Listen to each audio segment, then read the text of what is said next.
Hello അസ്സാം വലൈക്കും. ഇന്നത്തെ റെസിപ്പി നിങ്ങൾ തീർച്ചയായും കഴിച്ചിരിക്കേണ്ട ഒരു അടിപൊളി ചിക്കൻ ബിരിയാണിൻ്റെ റെസിപ്പി ആയിട്ടാണ്. അപ്പോൾ വീഡിയോ കണ്ടിട്ട് ഇഷ്ടപ്പെടുകയാണെങ്കിൽ ലൈക്ക് ചെയ്യാനും സബ്സ്ക്രൈബ് ചെയ്യാനും മറക്കരുത്. അപ്പോൾ നമുക്ക് വീഡിയോക്ക് പോവാം. അതിനായിട്ട് 800 ഗ്രാം ചിക്കൻ ഇവിടെ കഴുകി ക്ലീൻ ആക്കി അവിടെ എടുത്ത് വെച്ചിട്ടുണ്ട്. ഇനി നമുക്കൊന്നൊന്ന് മാഗ്നേറ്റ് ചെയ്തെടുക്കാം. ചിക്കൻക്ക് ആവശ്യമായിട്ടുള്ള ഉപ്പ് ചേർത്ത് കൊടുത്തിട്ട് 1/2 ടീസ്പൂണ് മഞ്ഞൾപ്പൊടി, 1 ടീസ്പൂണ് മുളക് പൊടി, 2 ടീസ്പൂണ് തൈര് വെള്ളം ചേർത്ത് കൈ വെച്ചിട്ട് നമുക്ക് നന്നായി ഒന്ന് മിക്സ് ചെയ്ത് കൊടുക്കാം. ഉപ്പും മുളകും ഒക്കെ എല്ലാ ഭാഗത്തും എത്തുന്ന രീതിയിൽ നമുക്ക് കൈ വെച്ചിട്ട് തന്നെ നന്നായി ഒന്ന് മിക്സ് ചെയ്തെടുക്കാം.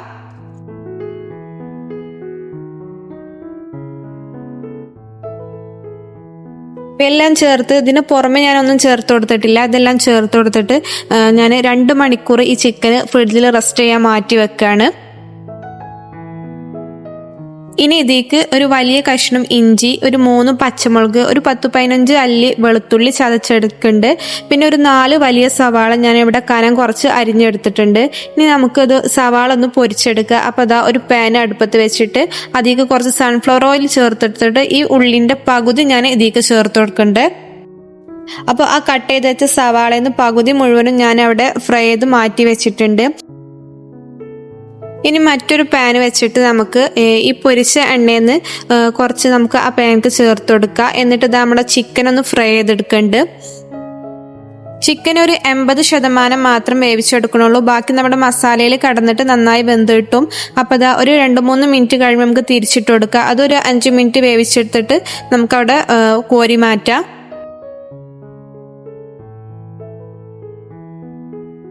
അപ്പോൾ ചിക്കനൊക്കെ ഫ്രൈ ചെയ്ത് അവിടെ മാറ്റി വെച്ചിട്ടുണ്ട്. ഇനി മറ്റൊരു പാൻ വെച്ചിട്ട് നമുക്ക് ഈ ചിക്കൻ ഫ്രൈ ചെയ്ത ഓയിലൊന്ന് അരിച്ചെടുത്തിട്ട് അതിലേക്ക് ഒഴിച്ചു കൊടുക്കുക. എന്നിട്ട് ഇതാ ബാക്കി വന്ന സവാള നമുക്ക് മുഴുവനായിട്ടും ഇതിലേക്ക് ചേർത്ത് കൊടുക്കുക. എന്നിട്ട് നന്നായി ഒന്ന് വഴറ്റിയെടുക്കുക. കുറച്ച് ഉപ്പ് ചേർത്ത് കൊടുത്തിട്ട് നമുക്കതവിടെ അടച്ചു വെച്ച് കുറച്ച് സമയം അവിടെ മാറ്റി വെക്കാം.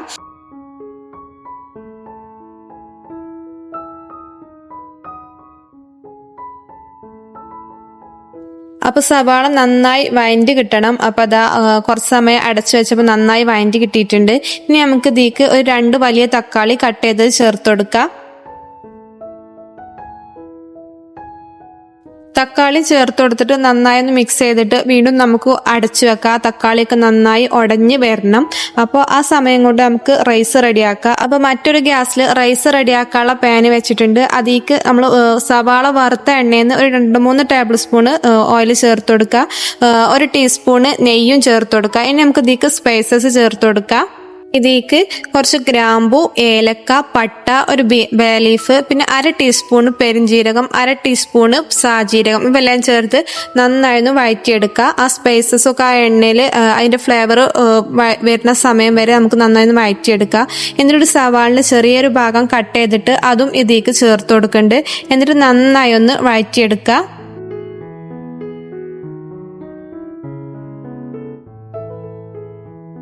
നന്നായി വഴറ്റിയതിന് ശേഷം നേരത്തെ നമ്മൾ പച്ചമുളകും ഇഞ്ചി വെളുത്തുള്ളി ഇവ 3 പേസ്റ്റാക്കി അരച്ച് വെച്ചിരുന്നു.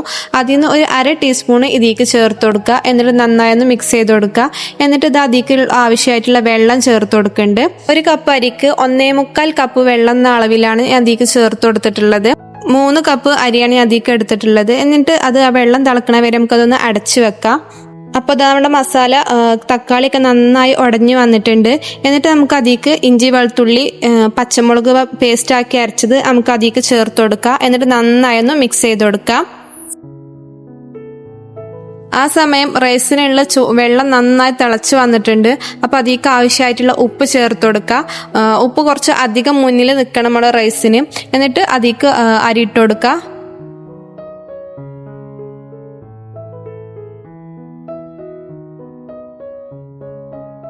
അരി ഇട്ട് കൊടുത്തതിന് ശേഷം നന്നായി ഒന്ന് ഇളക്കി കൊടുക്കുക. ഇളക്കി കൊടുത്തതിന് ശേഷം ഹൈ ഫ്ലെയിമിൽ തന്നെ അടച്ചു വെക്കാതെ ഒന്ന് വേവിച്ചെടുക്കുക.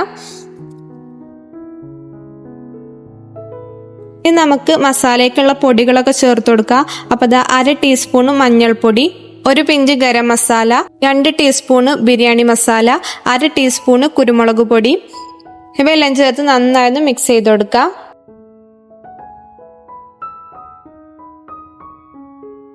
പൊടികളുടെ ആ പച്ചമണൊക്കെ ഒന്ന് പോകുമ്പോൾ നമുക്ക് ഇതിലേക്ക് ഒരു 2 ടീസ്പൂണ് തൈര് ചേർത്ത് കൊടുക്കുക. അധികം പുളിയില്ലാത്ത തൈരാണ് ചേർത്ത് കൊടുത്തിട്ടുള്ളത്.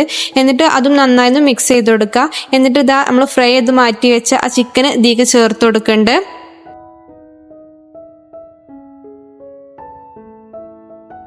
ചിക്കൻ ചേർത്ത് കൊടുത്തതിന് ശേഷം ആ മസാലയിലൊക്കെ ആ ചിക്കന് നന്നായി ഇളക്കി കൊടുക്കുക. ഇളക്കുമ്പോൾ ഉടഞ്ഞു പോകാൻ സാധ്യതയൊന്നുമില്ല. നമ്മുടെ ചിക്കൻ അധികം വെന്തിട്ടൊന്നുമില്ല, പുറമെ മാത്രം വെന്തിട്ടുള്ളൂ. ഇനി ചിക്കൻ വറുത്ത് വെച്ചിരുന്ന പാത്രത്തിലോട്ട് ഒരു 1/2 കപ്പ് വെള്ളം ചേർത്ത് ഇതിലേക്ക് അത് മിക്സ് ആക്കിയിട്ട് ഇതിൽ ചേർത്ത് കൊടുക്കുക. എന്നിട്ട് ഇതാ ഈ ചിക്കനും വെള്ളമൊക്കെ നന്നായി ഒന്ന് ഇളക്കി കൊടുക്കുക.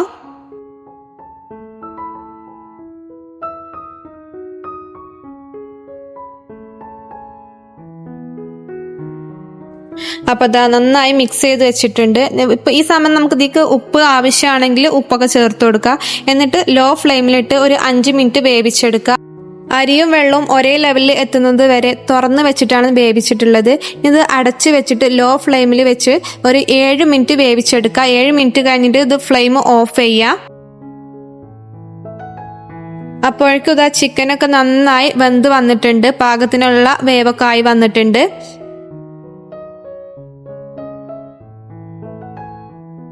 ഇനി ഇതിലേക്ക് ഒരു 5-6 അണ്ടിപ്പരിപ്പ് വെള്ളത്തിലിട്ട് കുതിർത്തിയിട്ട് മിക്സിന്റെ ചെറിയ ജാറിലിട്ടിട്ട് അരച്ച് പേസ്റ്റ് ആക്കി എടുത്തിട്ട് ഇതിലേക്ക് ചേർത്ത് കൊടുത്തിട്ടുണ്ട്. നമ്മുടെ മസാലയ്ക്ക് ഒരു റിച്ച് ടേസ്റ്റ് കിട്ടാനാണ് ഇത് ചേർത്ത് കൊടുക്കുന്നത്. ഇത് വേണ്ടെങ്കിൽ ഒഴിവാക്കാൻ നിർബന്ധമൊന്നുമില്ല. അത് ചേർത്ത് കൊടുത്തിട്ട് ഒന്ന് മിക്സ് ചെയ്യുക. എന്നിട്ട് നേരത്തെ നമ്മൾ ഫ്രൈ ചെയ്ത് വെച്ച സവാളയിൽ പകുതി ഇതിലേക്ക് ചേർത്ത് കൊടുക്കുക. പകുതി അവിടെ ഡെക്കറേഷൻ ചെയ്യാൻ അവിടെ മാറ്റി വെച്ചിട്ടുണ്ട്, ബാക്കി മുഴുവൻ ഇതിലേക്ക് ചേർത്ത് കൊടുക്കുന്നുണ്ട്. പിന്നെ കുറച്ച് പുതിനയില, ഒരു കൈപ്പിടി നിറയെ മല്ലിയിലും ചേർത്ത് കൊടുക്കുക. എന്നിട്ട് നന്നായി ഒന്ന് മിക്സ് ചെയ്ത് കൊടുക്കുക.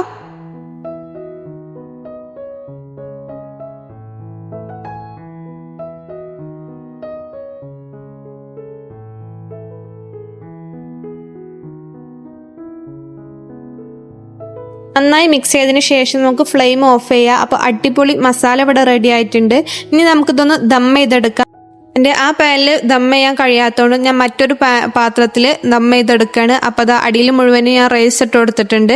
എന്നിട്ട് ഇതാ നമ്മൾ വറുത്ത് കോരി വെച്ച വലിയ സവാള, മല്ലിച്ചപ്പ്, പിന്നെ കുറച്ച് കാഷ്നട്ടും കിസ്മിസും ഞാൻ അവിടെ വറുത്തെടുത്തിട്ടുണ്ടായിരുന്നു, അതും ചേർത്ത് കൊടുത്തിട്ടുണ്ട്. പിന്നെ കുറച്ച് റോസ് വാട്ടറിൽ കുറച്ച് മഞ്ഞൾപ്പൊടി കലക്കിയിട്ട് അതും ഇതിൻ്റെ മേലെ ചേർത്ത് കൊടുക്കുന്നുണ്ട്. റോസ് വാട്ടർ ഇല്ലെങ്കിൽ നമുക്ക് പാലിലോ അല്ലെങ്കിൽ പച്ചവെള്ളത്തിലോ ഒക്കെ ചേർത്ത് കൊടുക്കാം. എന്നിട്ട് ഇതാ കുറച്ച് മേലെ ഗരം മസാല ചേർത്ത് കൊടുക്കുന്നുണ്ട്. അതും ചേർത്ത് കൊടുത്തിട്ട് നമ്മുടെ മസാല ഇതിൻ്റെ സെൻറ്ററിലാണ് ചേർത്ത് കൊടുക്കുന്നത്. അപ്പോൾ ഇതാ നമ്മുടെ മസാല മുഴുവനായിട്ടും ഇതിൻ്റെ സെൻറ്ററിൽ ചേർത്ത് കൊടുക്കുക.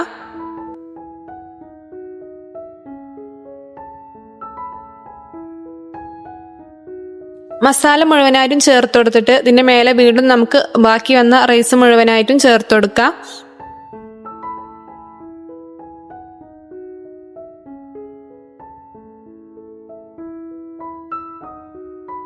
അപ്പോൾ അത് റൈസ് മുഴുവനായിട്ടും ചേർത്ത് കൊടുത്തിട്ടുണ്ട്.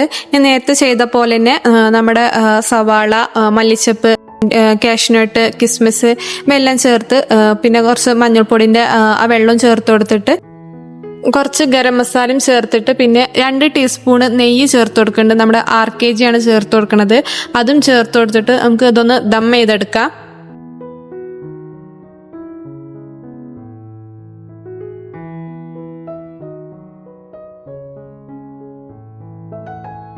ഇത് ദം ചെയ്തെടുക്കുന്നത് ഒരു ഫ്രൈ പാന് ചൂടാക്കിയിട്ട് അതിലേക്ക് ഈ റൈസിൻ്റെ പോട്ട് ഇറക്കി വെച്ചിട്ട് ലോ ഫ്ലെയിമിൽ വെച്ച് ഒരു 10 മിനിറ്റ് ഞാൻ ഇത് ദം ചെയ്തെടുക്കുന്നുണ്ട്. 10 മിനിറ്റിന് ശേഷം ഫ്ലെയിം ഓഫ് ചെയ്തിട്ട് ഒരു അരമണിക്കൂർ കഴിഞ്ഞതിന് ശേഷം മാത്രമാണ് ഇത് സെർവ് ചെയ്തിരുന്നത്.